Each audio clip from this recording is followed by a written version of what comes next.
Queridos amigos e queridas amigas, estamos de volta em mais um estudo da obra Pensamento e Vida.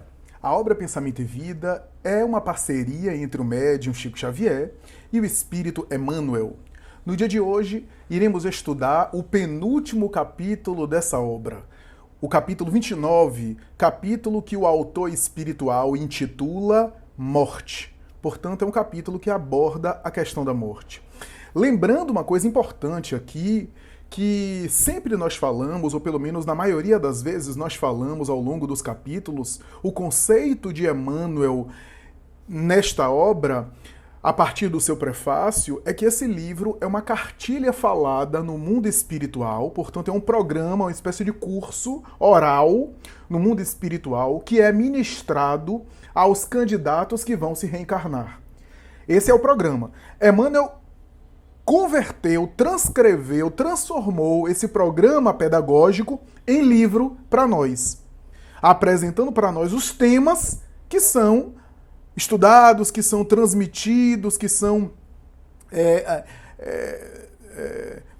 refletidos no mundo espiritual para esse público-alvo, para esse grupo. Ora, esses temas, se a gente for observar os 30 capítulos de Pensamento e Vida, todos os temas são temas importantes, relevantes ao sujeito que vai reencarnar. Ora, se ao sujeito que vai reencarnar é importante, aos encarnados continua sendo importante. Então vocês vejam que todos os capítulos são temas da vida humana, mas que têm implicações espirituais. São temas, portanto, do dia a dia humano, família, saúde, sociedade e assim por diante. Claro, tem um tema lá, obsessão, por exemplo, é um tema mais espiritual, é um tema de interferência espiritual. Mas por que a Emmanuel colocou? Porque o tema da obsessão, como nós falamos no vídeo do capítulo, é um tema importantíssimo na vida humana, na vida do encarnado mesmo. Embora a obsessão seja um processo espiritual, é um problema já abordado por Kardec que causa prejuízo na vida humana, que passa despercebido e que é do interesse do encarnado lidar com isso. É do interesse do encarnado conseguir se proteger disso. Por isso tem uma obsessão aparece. Mas na maioria dos temas do Pensamento e Vida são temas que dizem respeito à vida do sujeito. Pensamento e Vida, a vida do sujeito. E é claro, embora a obra se chame Pensamento e Vida, o tema da morte não poderia ficar de fora, que é um tema capital do próprio processo do viver. O processo do viver tem na morte o ponto ápice, o ponto de significação mais importante, o ponto que é a certeza absoluta que a gente tem. Se há um fatalismo absoluto do ponto de vista da encarnação, é o fatalismo da morte. Aliás, os espíritos disseram isso a Allan Kardec em O Livro dos Espíritos. Fatal é a morte. Ou seja, tudo aquilo que nasce do ponto de vista físico, do ponto de vista biológico, morre. É uma fatalidade à qual estamos sujeitos, a fatalidade biológica da encarnação. Então, a morte tem que ter um tema, tem que ter uma abordagem de Emmanuel. Afinal de contas, as próprias áreas de psicologia, as próprias reflexões psicológicas dizem que a partir do sentido que a gente dá à morte, a partir da forma como a gente encara o nosso morrer, a partir da perspectiva com que a gente olha a morte, a nossa vida é afetada a partir desse sentido. A nossa vida acaba sendo influenciada a partir do sentido que a gente confere à morte. Então isso é muito importante. Há aqueles que negam a morte, vivem a vida negando a realidade de que podemos morrer a qualquer momento e iremos morrer inevitavelmente em algum momento. E tem implicações. Por outro lado, há o outro extremo, que são pessoas que vivem pensando na morte, pensando em morrer. Isso também afeta de maneira muito significativa a vida, porque se nós ficássemos o tempo todo pensando no nosso morrer, ou pensando no momento em que a gente vai morrer, isso afetaria demais, talvez traria uma angústia demais. Então, por isso que os psicólogos, os psicanalistas costumam dizer que um certo nível de negação da morte, ou seja, de vez em quando a gente não se ocupa com ela, não se ocupa com o processo do morrer, não se ocupa, não pensa que a gente vai morrer, esquece, até ignora que a gente vai morrer, em certo nível, em certa dose, é até importante. Do contrário, a gente não faria nada. Do contrário, a gente não se movimentaria no mundo. Por outro lado, negar de maneira muito contundente a morte também gera prejuízos e gera repercussões psíquicas, né? Repercussões morais, repercussões comportamentais, aliás, repercussões psicoemocionais.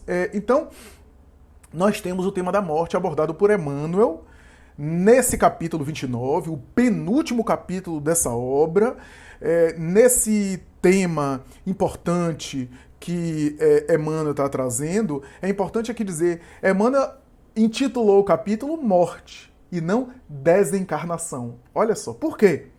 Porque o tema da morte é um tema inerente ao encarnado. Desencarnação é o conceito que o espírita tem, que para nós é realidade, é conceito da libertação do espírito em relação ao corpo. A morte em si é o processo, é a experiência do encarnado da falência dos órgãos. A morte é a experiência do corpo, né, do fenômeno biológico, do aniquilamento, da vitalidade orgânica. Desencarnar é sair da carne. Desencarnar é o processo de libertação que o espírito vivencia quando acontece a morte. No momento da morte, durante o processo da morte e após a morte, em que ele se liberta. Desencarnação é a libertação da carne. A morte é a falência dos órgãos materiais. Então a morte é um tema muito mais humano, muito mais da vida, da existência, do que necessariamente a desencarnação. Embora a desencarnação esteja embutida, esteja abordada por Emmanuel. Afinal, a abordagem dele não é material. A abordagem dele não é só física, a abordagem dele é espiritual. Então ele traz o processo ali no capítulo, embutido no capítulo da desencarnação. Desencarnação, viu, gente? Eu vejo muita gente dizendo desencarne. Desencarne é uma expressão que não é apresentada, que não contém, que não está presente no vocabulário espírita, especialmente da codificação de Allan Kardec. Ação ou efeito de reencarnar, reencarnação. Ação ou efeito de desencarnar, desencarnação. Desencarne foi uma coisa que a gente acabou inventando, mas o conceito é desencarnação. Bom, desde que a gente se entenda, a gente pode usar outras palavras, mas a rigor, tecnicamente, o termo é desencarnação. A morte é um dos temas capitais da história cultural da humanidade. A história cultural humana sempre deteve-se em investigar, em refletir, em pensar no problema da morte. A morte varou séculos intrigando pensadores e intelectuais. Ora nas escolas nihilistas, que era considerado um horror ridículo, o aniquilamento total. Ora nas teses espiritualistas, nas conceituações religiosas e algumas supersticiosas que viam na morte um processo ali de julgamento após o corpo e que causava também temor e medo nas pessoas. Ora, exaltada por rituais religiosos fanáticos, rituais em que os fiéis, de alguma forma, aniquilavam a vida física através de mortes coletivas. Ora, aparece como temida e detestada, produzindo fenômenos fóbicos, transtornos psíquicos, conflitos e sofrimentos, porque é o tema capital do medo e do controle. Psicologicamente falando, a gente costuma dizer que o medo da morte é o medo capital, o medo básico, porque se você tem medo da velhice, se você tem medo da pobreza, se você tem medo de perder alguma coisa, todos esses medos que você tem subordinado a você estar vivo fisicamente. Se você tem medo de perder um dinheiro, por exemplo, é porque você está vivo. Mas, não havendo vida, você já perdeu o dinheiro. Então, se eu tenho medo de perder uma posse, se o medo que eu tenho de perder a posse é muito importante, o medo da morte é ainda maior, está ali implícito. Por quê? Porque a morte implica eu perder a posse. Eu não tenho mais a posse. Eu perder não apenas a posse, mas perder tudo aquilo no qual eu coloco apego. A morte também é, por excelência, a falta de controle absoluto. Daí, psicologicamente, temperamentos que têm dificuldade em abrir mão do controle, e que querem manter o controle, que querem controlar tudo, pessoas, coisas, situações, que vivem tensas, normalmente nos fenômenos ansiosos, nos transtornos de ansiedade. Existe uma tendência a querer, às vezes até obsessivamente, a querer estabelecer controle sobre as situações, sobre as coisas, sobre as pessoas. A morte no fundo, inconscientemente, é o medo maior. É o medo inconsciente dessas pessoas. Por quê? Porque na morte a gente tem a total falta de controle. Se existe algum campo da vida em que a gente não tem controle nenhum, é no campo do problema da morte, da questão da morte. Primeiro que é imprevisível, a gente nunca sabe quando ocorrerá, e depois que quando vai acontecer, quando ocorre, a gente não tem poder nenhum de evitar. Então, digo isso em relação àquele momento em que não é mais possível fazer nada. Não que a gente não possa evitar morrer cuidando da saúde, que a gente não cuide, né, da nossa vida física para prolongar a vida na Terra, mas eu estou dizendo que quando chega um momento, quando chega um instante, quando chegamos ao momento de partir, não temos como evitar, mesmo que a gente queira. Então, a gente não tem controle sobre essas variáveis, né? A morte fez parte das primeiras obras consideradas na história da cronologia civilizatória humana. Na história da cronologia civilizatória, na história da nossa civilização, na historiografia civilizatória humana, nós encontramos as primeiras obras de que se tem notícia tratados sobre a morte. Por exemplo, a primeira obra considerada da história da civilização, a obra de Gilgamesh, na Babilônia, é um tratado sobre a vida, metade dele dedicada à questão da morte, ao enigma da morte. Mais tarde, a poesia de Safo, por exemplo, nos seus poemas, grande parte deles, a maioria deles, é sobre a morte para entender a vida. Mais tarde, na Grécia ainda, em outras escolas e outros setores do pensamento, especialmente nas escolas de filosofia grega, nós encontraremos a tentativa de filósofos para tentar entender a vida, primeiro, encontrar um significado e dar um sentido para a morte. Dar um significado para a morte para depois, a partir desse significado para a morte, conseguir dar um sentido para a vida. Assim, as grandes escolas da filosofia, do atomismo grego, Leucipo, Lucrécio e Demócrito, que pregava o átomo, que pregava a ideia do mundo molecular, do mundo material, e quando há o aniquilamento, acaba com tudo, até o idealismo socrático-platônico, que defendia a ideia de um ser transcendente, de uma realidade que vai além da sombra da matéria, do logos de Platão e assim por diante. Todas as escolas filosóficas, de alguma forma, se debruçaram sobre o problema da morte, procuraram investigar o problema da morte para dar sentido e para entender o significado da vida. A doutora Elizabeth Kübler-Ross, a famosa médica do século XX, suíça, que fundou uma ciência chamada tanatologia, do deus Thanatos, né, o deus da morte. Tanatologia é a ciência que estuda a morte. E ela fez pesquisas maravilhosas, a sua obra best-seller Sobre a Morte e o Morrer é muito conhecida, e mais tarde outras obras, mas Sobre a Morte e o Morrer, sem dúvida nenhuma, é a referência maior.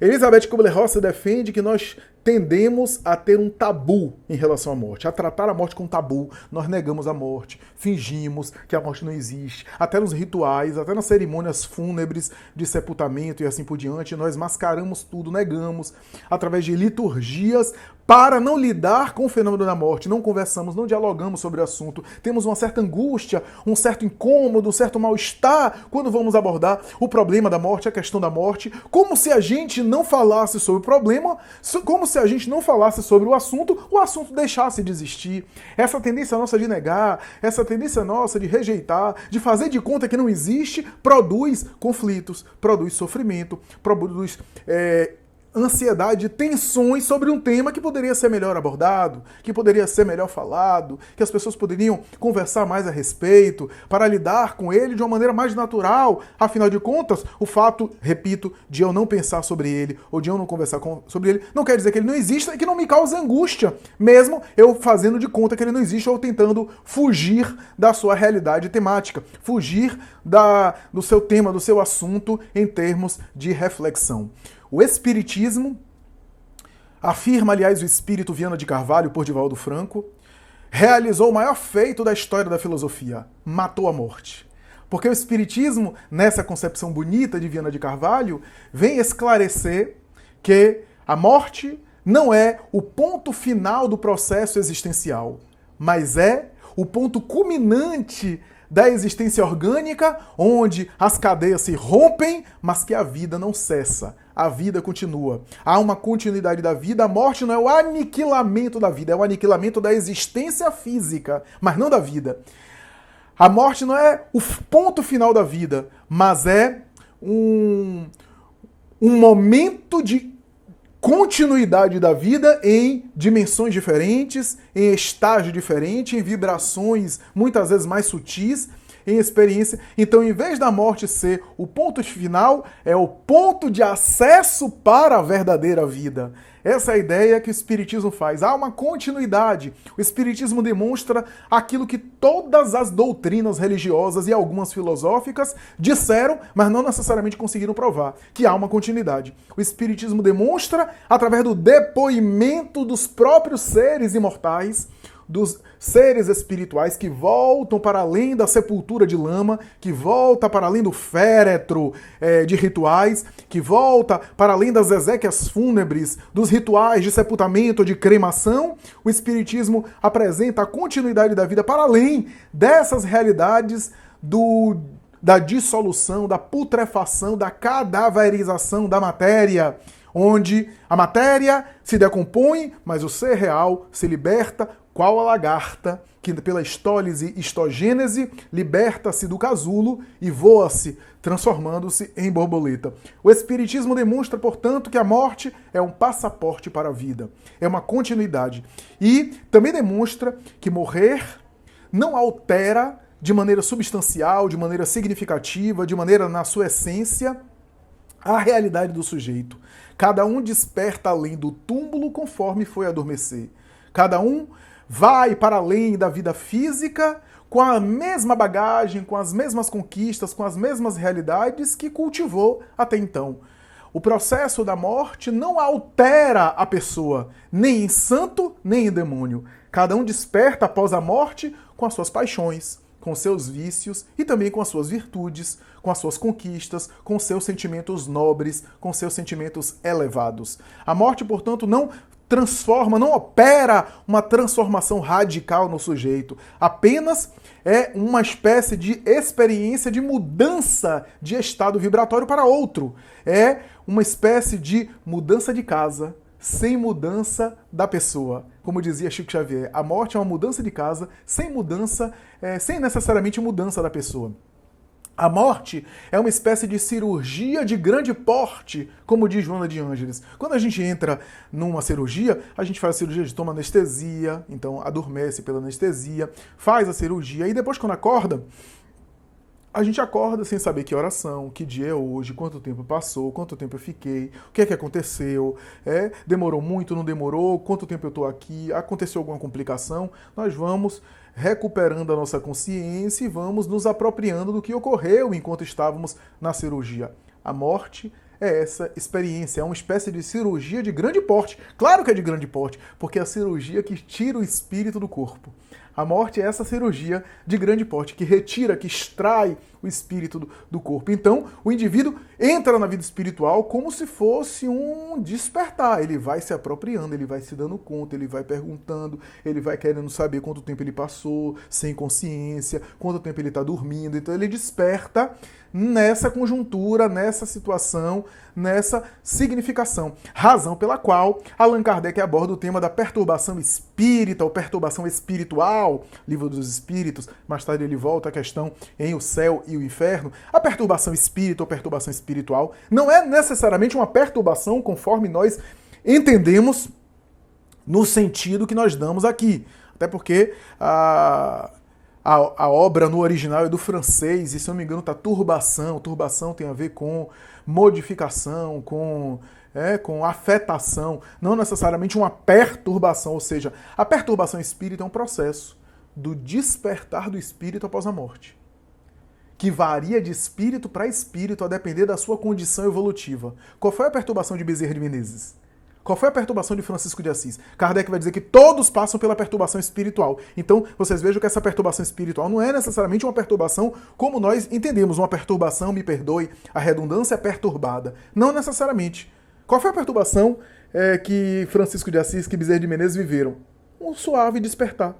Um suave despertar em pouco tempo, em poucas horas depois, ou em poucos minutos depois da morte do corpo.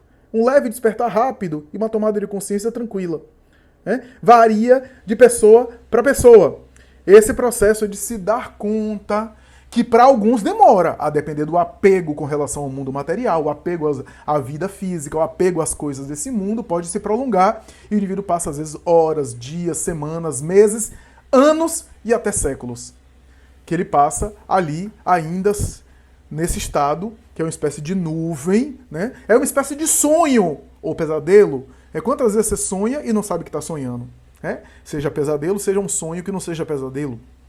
Então, é esse processo de despertar, esse processo de se dar conta que está desencarnado, que pode ser um suave despertar, ou pode ser uma espécie de nuvem que envolve o sujeito, que o sujeito não sabe mais ou menos o que é que está acontecendo. Como se ele estivesse num sonho e ele não conseguisse visualizar tudo, né? Nos sonhos a gente só vê algumas coisas, não vê tudo, não vê todas as coisas em detalhe. Então ele fica assim porque está afetado por uma nuvem, uma espécie de atmosfera, né? Aliás, conceito de Emmanuel, né? Atmosfera espiritual, atmosfera individual, que envolve espírito.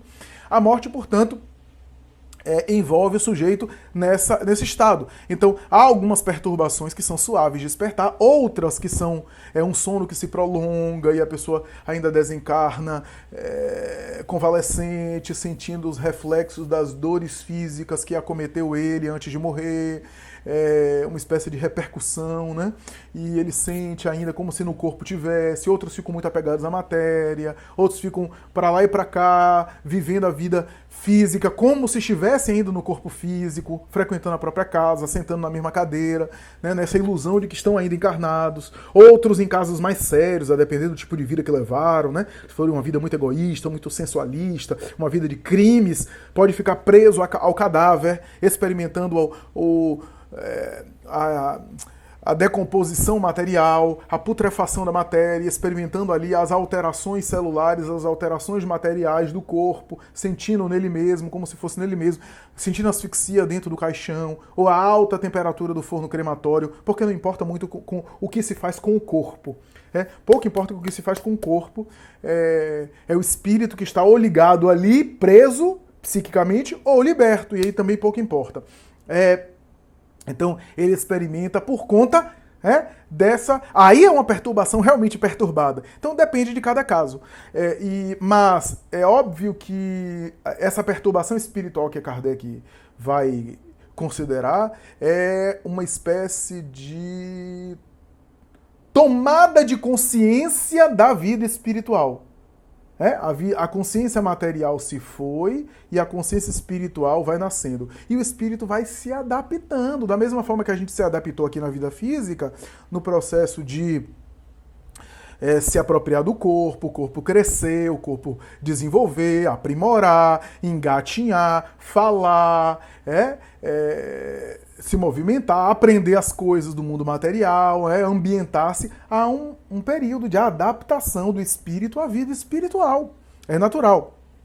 Ora, Allan Kardec em O Céu e o Inferno vai dizer, num capítulo chamado A Passagem ou O Passamento, ele vai estabelecer que o perispírito é esse corpo fluídico, esse elemento fluídico que está em relação com a matéria, que o espírito utiliza para interagir com a matéria, e esse perispírito é subordinado à vida moral, à vida psíquica do sujeito.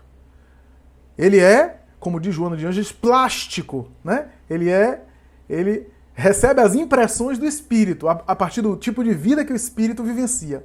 Kardec vai dizer que, a depender do tipo de vida que o espírito tenha, o perispírito fica mais apertado e mais com laços vigorosos em relação à matéria, ou vai, de alguma forma, liberando esses laços em relação à matéria, ficando com laços mais suaves, vínculos mais suaves. Ele vai dizer que se o indivíduo vive uma vida apegada, uma vida material, uma vida egoísta, uma vida apenas para si mesmo, para o corpo, para a vida sensorial, para a vida apenas das paixões, é natural que esse sujeito fique de alguma forma preso espiritualmente ao corpo, porque o seu perispírito se vincula de tal forma ao corpo, à matéria. Os laços que tem, ele se identifica tanto com a matéria que o perispírito também fica ali molécula a molécula agregado. Kardec vai dizer que no momento da morte, o perispírito com laços muito vigorosos experimenta grande dificuldade de vivenciar a libertação, o que provoca no espírito angústia, inquietação e às vezes até dores difíceis aqui de explicar, de narrar, por conta ali da separação. Viveu tanto para a matéria que da matéria tem dificuldade de se libertar. Viveu tanto para a vida física que da vida física tem dificuldade agora de superar. Fica preso à matéria. E aí, Kardec vai dizer, a gente vê aí, o indivíduo vai para o hospital, sai do hospital, tá doente, vai, prolonga, e parece nunca conseguir morrer, nunca conseguir desencarnar. Por quê? Às vezes até o espírito começa a querer ir logo, sair da vida física, mas os laços, né? Por outro lado, a gente vê às vezes a vida física se esvaindo, o indivíduo se libertando da matéria, mas ele está com um laço tão vigoroso que ele fica se retendo, se prendendo ainda ao corpo, né? Essa identificação. Por outro lado, diz Allan Kardec, aquele que viveu uma vida moralmente saudável, que viveu uma vida espiritual, ou uma vida ética, uma vida civil, uma vida social boa, humana, não estou falando santo, se for santo, melhor para a pessoa. Mas se não se santificou, não estou falando disso, estou falando da pessoa que é do bem, que age no bem, que é solidário, que é fraterno, que se dedica ao próximo, que cumpre os seus deveres. Diz Allan Kardec que esse sujeito vai desencarnando durante a vida. Porque desencarnar é o quê? Se libertar da carne. Ele vai se liberando e os laços que vinculam o perispírito dele ao corpo vão se tornando cada vez mais sutis. E aí passa pelos desgastes psicológicos, pelas perdas, pelas transformações, pelo envelhecimento. E se ele aproveita essas fases da vida para crescer com elas, ele vai se libertando desses laços mais vigorosos com a matéria. E Kardec diz, no momento final, a morte não tem nada de dolorosa. É um suave adormecimento e mais tarde um suave despertar. É quase que um gozo, diz Allan Kardec. É uma espécie de gozo porque o gozo de se libertar do cativeiro, da prisão que o corpo de carne impõe ao espírito. E ao mesmo tempo de estar livre das aflições, dos tormentos, das vicissitudes do mundo material. Então o espírito experimenta até certo prazer, certa expectativa e assim por diante. Então o passamento ou a passagem, texto emblemático de O Céu e o Inferno, livro de Allan Kardec, texto maravilhoso, fundamental, de autoria de Allan Kardec, claro que foi supervisionado pelo mundo espiritual. Então o desapego vai causando essa libertação. Desapego aqui no sentido mais profundo da palavra, tá? Desapego não é só, sei lá, doar um saco de roupa, não. Isso também pode ser desapego, mas desapego no sentido mais profundo do sujeito, porque a morte, meus amigos, não nos enganemos, a morte é uma transformação de grande porte, como eu disse. Você perde um HD, como eu perdi outro dia, você perde o CPF, você perde a identidade, um documento, é um transtorno, né? Você vai para outro país, mora em outro país, e aí o fuso horário, aí o idioma, aí... Imagine o que é desencarnar. Desencarnar, você perde o CPF, você não tem mais CPF, você não tem mais aquele senso de identidade que você tinha de encarnado. Você agora é em espírito que está fora da matéria, e se não se prepara, fica um pouco perdido. Se não se habitua a se preparar, fica um pouco perdido. E a gente vai falar sobre isso. O que é que quer dizer se preparar? Ora, a abordagem do espírito Emmanuel em relação a esse tema é muito importante, é fundamental, é uma abordagem muito interessante. Emmanuel traz aí a sua contribuição valiosa, mais uma vez, ele agrega alguma coisa a esse tema, traz um pouco da sua consideração, traz um pouco da sua sabedoria para que a gente possa entender mais ainda, para a gente possa aí adicionar mais um enfoque a respeito desse tema, né? Como todos os outros temas de pensamento e vida. Qual é a abordagem de Emmanuel? Primeiro, ele puxa o conceito central de toda a obra, que é o quê? A mente é o espelho da vida em toda parte. A nossa mente é o espelho da nossa alma. E como é um espelho que reflete, a nossa mente vai refletir as paisagens ou a imagem na qual está focalizada. A gente viu isso durante toda a obra. Quando eu oro, eu focalizo em esferas superiores e o quê? Focalizo o espelho da minha mente para refletir a luz divina ao meu redor, para mim e para o meu redor. Né? Quando eu ajo em solidariedade, eu foco no espelho da minha mente a melhor parte do outro. E reflito a melhor parte do outro para ele mesmo e para mim. Né? E assim por diante, você vai ver que esse conceito da mente sem espelho, que foca e que reflete, aparecer em toda a obra. No tema da morte, o que é que ele vai dizer a respeito do espelho da alma, o espelho da vida? Ele vai dizer o seguinte, ele vai dizer que aquilo que predominou em nossa mente durante a encarnação, aquelas imagens mentais predominantes, ele chega a dizer, imagens que provocaram sulcos mais profundos. Sulcos com L, né? S-U-L, sulcos. Né? Pense aí uma pedra que você risca a pedra. Se o risco é muito profundo, o sulco é profundo. Ou então quando você escreve na areia da praia, se você escreve de maneira muito forte, o sulco é profundo. Então, Emmanuel está dizendo que aquelas imagens que produziram sulcos mais profundos na estrutura mental, no espelho da nossa mente, no espelho da nossa alma, essas imagens é que vão refletir, é que nós vamos refletir após a morte. Na morte, essas imagens é que são catalogadas e catalisadas. Tá? O que é que isso quer dizer? É que o conteúdo moral, o conteúdo emocional, o conteúdo psicológico dessas imagens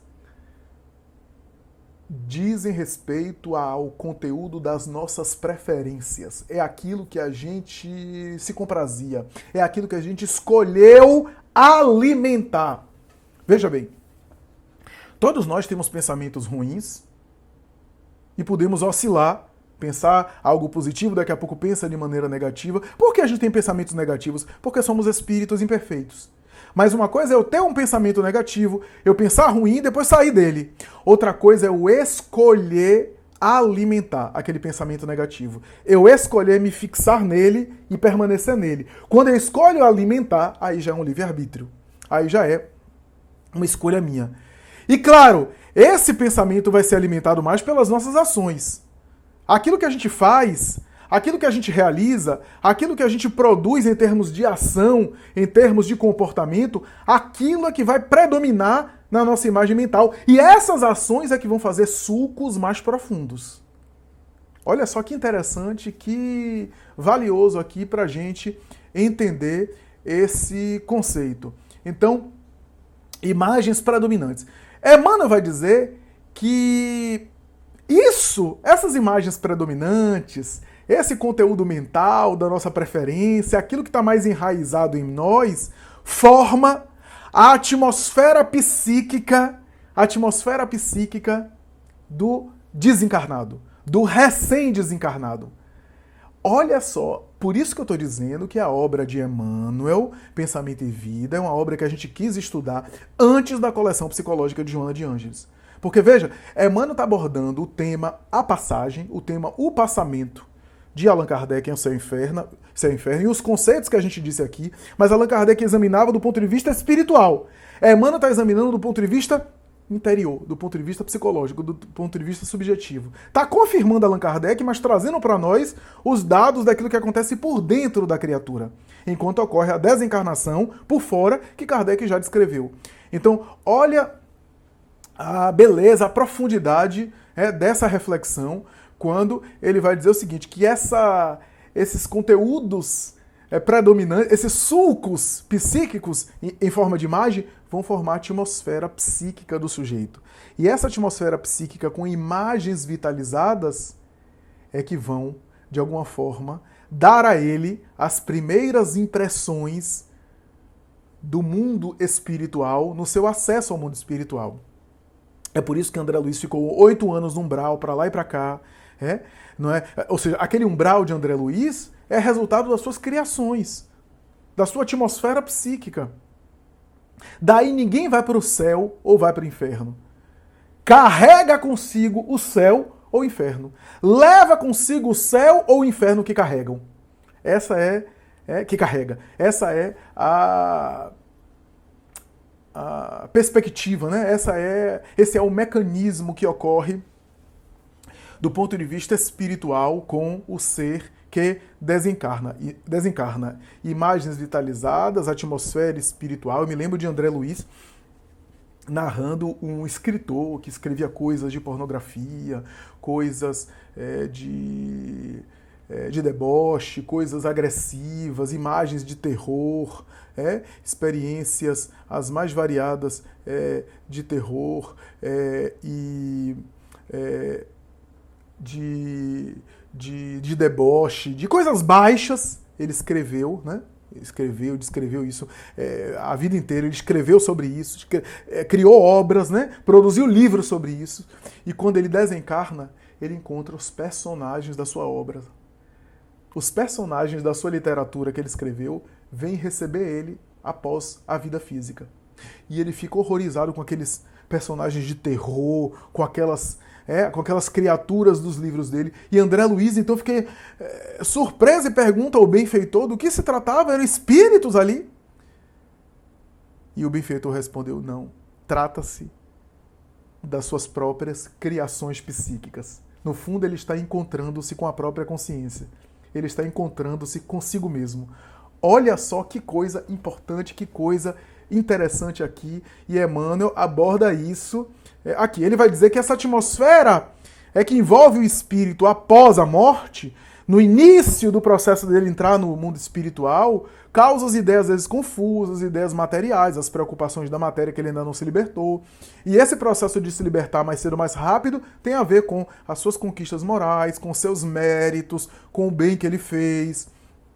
E aí, Emmanuel vai dizer o seguinte, que a depender do tipo de vida que ele levou e do tipo de conteúdo mental que ele cultivou, que ele alimentou, a paisagem psíquica da sua mente, né, a paisagem mental dele, né, aquilo que compõe a sua atmosfera espiritual, será de lucidez, né? Ele se preparou antes de entrar na vida espiritual, ele foi antecipando essa entrada sua na vida espiritual, e quando entrou, não teve choque, não vivenciou tanto choque, já estava mentalmente habituado, já vivia a vida espiritual na cabeça, no pensamento e na vida íntima. Então, ao despertar além da morte, ele não tem tanto choque, ele não fica com grandes dificuldades, porque psiquicamente ele já vivia, já estava sintonizado, identificado.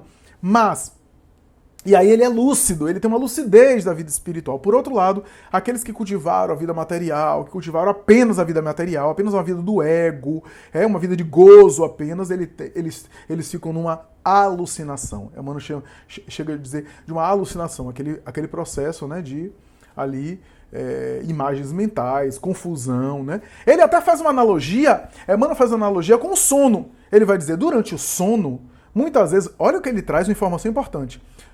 Durante o sono, muitas vezes o sujeito dorme, adormece, o espírito sai do corpo e fica ali perto, fica ali preso ao corpo.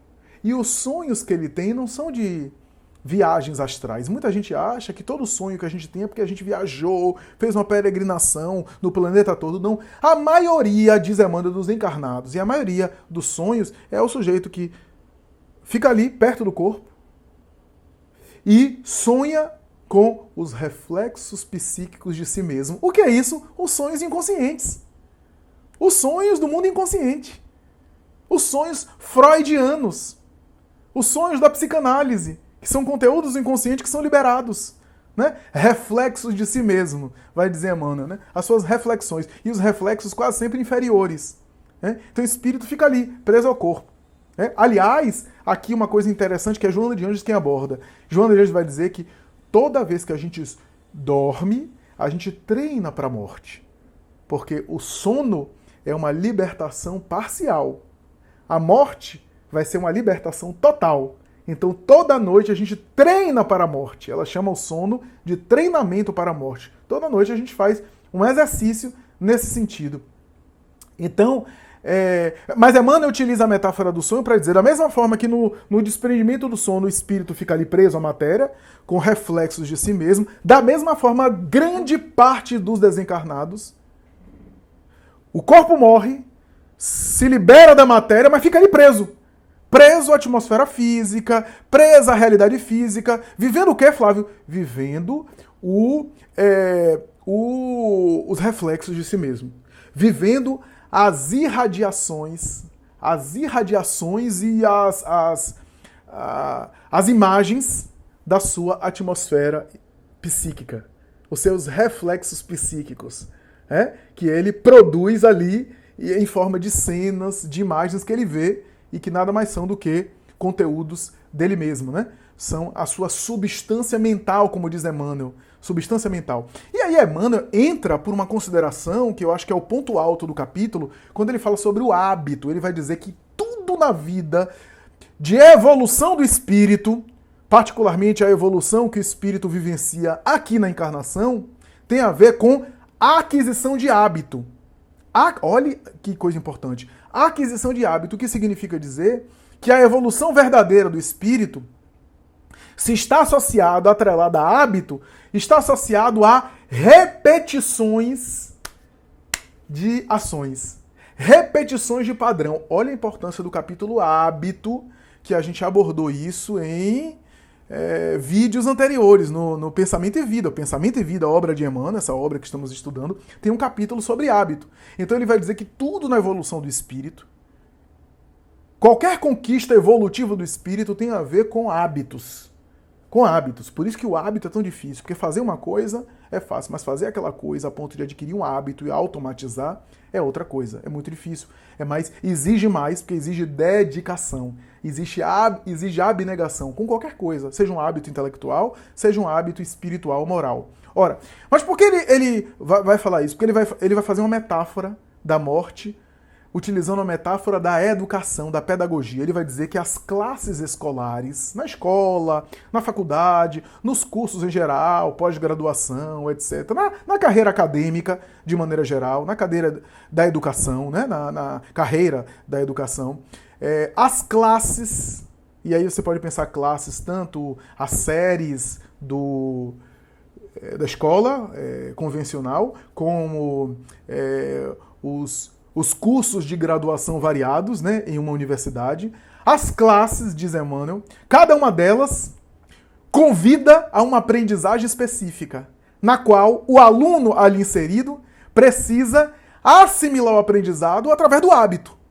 Por isso que passa anos naquela faculdade, ou no caso da escola, passa um ano naquela classe, depois vai para outra classe. Por quê? Porque durante um ano você repetiu muitas coisas, você tentou aprender muitas coisas através da repetição, da aquisição de hábito. Emmanuel vai dizer que o diploma, por exemplo, de uma faculdade, é o documento, ele chama de pergaminho, né? É o documento, o pergaminho, que atesta que você passou anos e anos adquirindo determinado hábito. Hábito esse daquela profissão.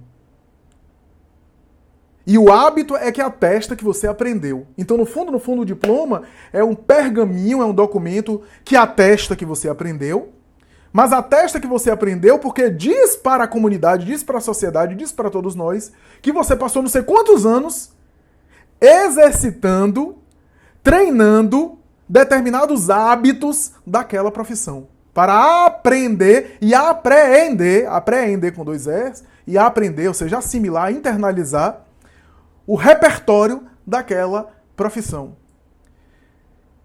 O diploma é a confirmação da aprendizagem pelo hábito. O diploma é o documento que atesta a aprendizagem através do hábito. Mas por que Emmanuel está dizendo isso? Porque ele vai dizer que a morte é o diploma da nossa vida psíquica, da nossa vida moral. A morte apenas atesta o tipo de hábito que a gente cultivou e que a gente assimilou e que a gente aprendeu e que a gente internalizou durante toda a vida física. E aí, em determinado momento, ele vai dizer assim: é por isso que morrer é mergulhar mais profundamente em si mesmo. Morrer é mergulhar mais profundamente em si mesmo. Olha só. Ou seja, o indivíduo entra ainda mais na sua própria realidade, vê mais a realidade que ele cultivou, que ele construiu, que ele realmente alimentou, que ele realmente vitalizou durante toda a vida orgânica, durante toda a experiência existencial. Então, isso é super interessante, e aí, já caminhando para a conclusão, eu cito a frase, o trecho que eu considero importante destacar desse capítulo, que é o seguinte: Emmanuel diz: é deste modo que ela, a morte, extrai a soma de nosso conteúdo mental, compelindo-nos a viver transitoriamente dentro dele. Compelindo-nos a viver transitoriamente dentro dele, desse conteúdo mental. Se esse conteúdo é o bem, teremos a nossa parcela de céu, correspondente ao melhor da construção que efetuamos em nós. E se esse conteúdo é o mal, estaremos necessariamente detidos na parcela de inferno que corresponda aos males de nossa autoria, até que se extinga o inferno de purgação merecida, criado por nós mesmos na intimidade da consciência. Por fim, meus amigos, gostaria de lembrar um convite que Joana de Ângeles faz muito aos leitores dela, que é o seguinte: em alguns momentos, quando Joana de Ângeles aborda esse tema da morte, ela convida as pessoas a fazerem reflexões sobre a morte. Repito, não é fazer um culto mórbido, não é fazer um culto da morte, não é viver 24 horas pensando na morte. Mas Joana de Ângeles diz: de vez em quando, pensa a respeito da morte. De vez em quando, reflete a respeito da tua morte e da morte dos teus. Porque isso te ajuda a acostumar-se com o tema e acostumar-se com o fenômeno. Porque mais cedo ou mais tarde, algo desse gênero, algo dessa natureza vai ocorrer. A morte dos seus, dos próximos, ou a morte de si mesmo.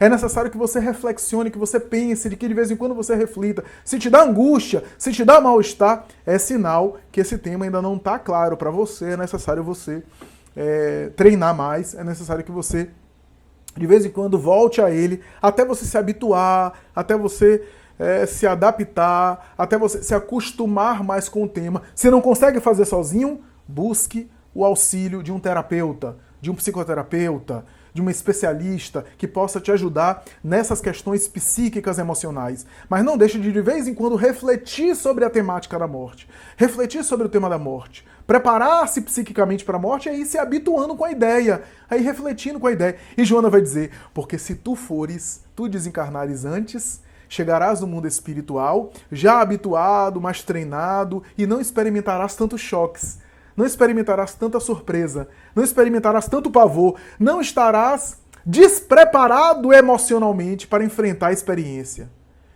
E em caso de acontecer a partida dos seus, se os teus se forem antes e você estiver habituado a refletir sobre a morte, não apenas você vai reagir melhor, você vai reagir com luto, é claro, vai sentir, mas vai reagir melhor, não vai se desequilibrar, não vai se transtornar, não vai querer morrer também, vai conseguir responder ao luto de maneira melhor e vai ajudar os seus amores queridos a fazer a viagem, a fazer a passagem através das suas orações, das suas contribuições, das suas vibrações, das suas mensagens mentais àqueles a quem você ama, que será de grande utilidade esse auxílio em prol deles. Então, reflexão sobre a experiência da morte, que, repito, não é a tragédia da vida, não é o fracasso da ciência, é o ponto culminante da vida,